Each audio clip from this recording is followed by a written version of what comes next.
Right, okay. I'm having to film this because I just have way too much to say. Do ignore the dog barking outside, that's my dog having a conversation with another dog. Anyway, I have too much to say about what's been going on. So I watched Doctor Who last night, as I do when it's on, and I thought it was brilliant. I thought it was a really, really good episode. I mean, of course there were some things that I didn't really like, and you know, that happens. But I thought all in all it was really good. But apparently there are some people who didn't. And I woke up this morning to the news that so many people hate-bombed Moffat, they drove him off of Twitter. Okay, let me put this into perspective. Okay, a normal person, when they don't like an episode, okay, right, log into Twitter. Okay. So, I go and tweet, I just watched Doctor Who, and I didn't like it.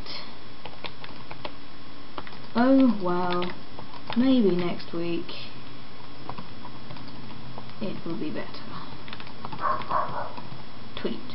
Okay, that's okay, because that's addressing that you didn't like it, and maybe next week it'll be a better episode. What's not right is what some people did. They told Moffat that he was a shit writer. They told him that he should kill himself. Yes, you heard me right, kill himself. Because they didn't like an episode. And he didn't even write it. Okay. This is something that has got me very, very angry with the fandom. Because I have been a part of this fandom for so long. So long. And it has done a lot for me. It's got me through a lot of things, and it's kind of just brought it home to me that not everybody in this fandom are good. There are some people in this fandom who are wonderful, wonderful people. People who I have forged amazing friendships with, and friendships that I know will never ever break. And it's that side of the fandom that I'm deeply in love with. But there's this other side of the fandom which these people have come from, who, I'm sorry, you don't even deserve to be fans. Okay, if you are going to go to the person who brought the show to you, the person who slaved and wrote over scripts for hours and hours on end, casted people, did a lot of work to get the show to you, and tell him that you hated it, and tell him that you shouldn't be writing it, and tell him to kill himself, and tell him that he should die. What sort of fan is that? What sort of fan are you? Think about that. You know, he writes for so many people, and it's not just within my family, it spans generations. Our parents watch this show. It's something that has been around for so long, and you want to throw that all away just because you didn't like an episode that Moffat didn't even write. What is wrong with you? What is wrong with you? There is a very, very fine line between criticism and hate. Criticism is constructive. I like constructive criticism. If somebody criticises something that I've done, and they say to me, oh, that's not very good, you've done this, you've done that, maybe you can do this to make it better, that's right, that's what I like. What I hate is when people come to me, and it's only happened to me once, but when they say to you, your writing was shit, you shouldn't be writing, you're crap, you should die, kill yourself, things like that. That is not criticism, that is hate, and that is bullying. So how can you think it's okay? I'm so angry. I can't even. But I want Moffat to know, and if he ever sees this, which will be probably never, but a girl can hope. Yes, if yourself ever sees this video, I just want you to know there are so many people like me out there who have been touched by your writing. I can't even begin to say what it's done for me. I mean, just look behind me, you can see. If I go that way, you can see I surround myself with things I enjoy, and most of them are Doctor Who and Sherlock, which is fantastic, and I can't even begin to tell you how much Sherlock has helped me, and Doctor Who, and the fandom. I mean, last week I nearly had to go to hospital because I was in so much pain. It was 3 months ago. I had a big operation, I had a tumour on my ovary, and it was all very traumatic. But yes, that's not really part of the story, but anyway. I was in a lot of pain, and my mum said, no, we're going to take you to A&E, and I said, no, Doctor Who is on. One does not simply leave the house when Doctor Who is on. And I sat there, and for that hour, I felt no pain at all. Because for that hour I was totally absorbed in Doctor Who. And afterwards I actually felt better. I felt the pain wasn't so bad, and I had something to occupy myself with, and I felt okay. And it's things like that, just small things that add up and make, to me, the fandom what it is. Because this fandom is not just any fandom.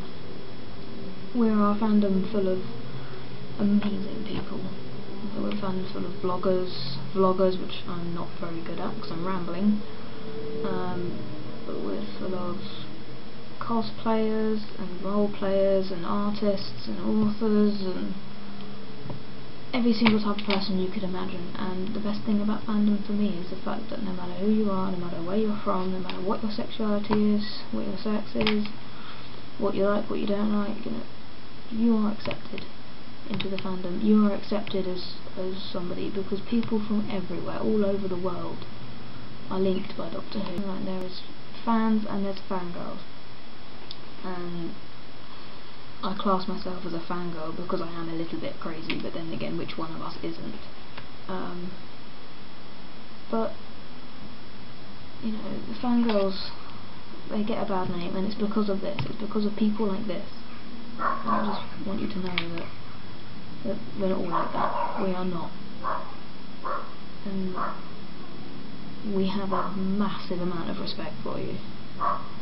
I mean, if respect was visible, my respect for you could probably be seen from space, and if I even become 1/10 of the writer you are, then I will consider my life accomplished. Because through Doctor Who and through Sherlock, I have found where I want to go. I have found where my future is going to be, and I know where I'm going, and I know how I'm going to do it, and it's all because of Sherlock and Doctor Who and your work. And you have no idea how much that's affected my life. And I'm smiling now because just thinking of it, it just makes me happy. And I know that whatever day I've had, if I've had a shit day, I know that I can come home and I can log onto the internet, and there are people there who will make me happy. People there who have been brought to be connected to me through your work. And I think you should feel very, very accomplished with yourself and happy that there are people like me who are able to do that. Because I know people whose lives have been saved through fandom, through the Doctor Who fandom, and I'd say I'm one of them. And if I ever get to meet you, then you'll probably think I'm a really creepy, crazy person, because I would probably cry. But I want to apologise on behalf of everybody in this fandom who are intelligent, who respect you, who know what an incredible job you've done, and the people who are sending hate to Moffat, please go and reevaluate your life and your choices, because today, for the first time, I have felt ashamed. I have felt angrier than I've ever felt before at one of my fandoms, and I even reconsidered classifying myself as a Whovian fangirl.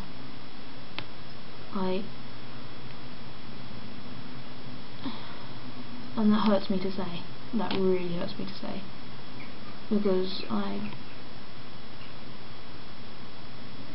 been part of this fandom since I was probably about 10, even younger than that. I watched Doctor Who as a kid, the classic Who, and then I started again when it brought back, and it was fantastic, and I've always loved it, and I always will. And one day I dreamed to be on a movie set, TV set, doing something to make a show that's even half as inspiring as the shows you've done, and what you've done with Doctor Who is, I think, it's fantastic. And there are some things I don't like, but there are some things and everything I don't like. You can't please everybody. Well, I'm probably going to shut the hell up now because I've rambled for about 20 minutes about shit. But yeah, I'm really, really sorry. And it's not the first time I've felt like I should apologise to you on behalf of shit fans. But yeah, on behalf of everybody in this fandom who know what an amazing man you are, who know how incredible your job is and everything you've done, and I will always and forever be grateful for you, for what you've done for me. And you don't even know I exist, and there you go. You know, strange thing, isn't it, really? I'm just another person, I guess, another demographic member of the audience, somebody that you're writing for. But I know the wide audience, and it's just fantastic, and thank you so much. And I will miss your presence on Twitter, because your tweets used to make me laugh, and it will get me into trouble. Yeah, I got into trouble a couple of times for laughing at your tweets in class, but I don't care. Anyway, I'm gonna go, so bye.